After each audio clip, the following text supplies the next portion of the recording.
Davao City Mayor Rodrigo Duterte niingong dili solusyon ang all-out war sa Mindanao nunot sa Mama Sapano clash. Niawhag sa mga foreign investors o investigators nga dili mag-apil-apil sa investigasyon. Si Daryl Anunciado sa report.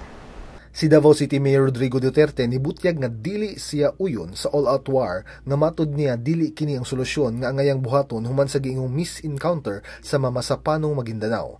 Mao kini ang tubag sa mayor human nisugyot ang mga tawo sa Luzon area sa all-out war human namatay ang 44 ka mga PNP SAF commandos sa enkwentro batok sa MILF niadtong Enero 25.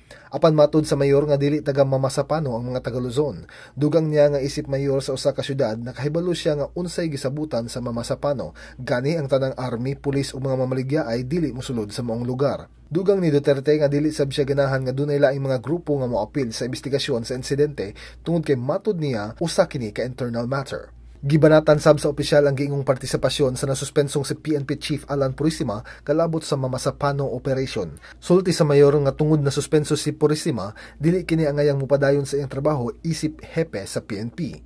Kahinomdumang si suspended PNP SAF Chief Director Cotelio Napeñas nibutyag ni atong Miyerkules nga gimanduan siya ni Purisima nga dili pahibaw-on si PNP Officer in Charge Deputy Director General Leonardo Espina kalabot sa Mamasapanong operation ug pahibaw-on lang si Espina kung anaa na sa target area ang mga police commandos.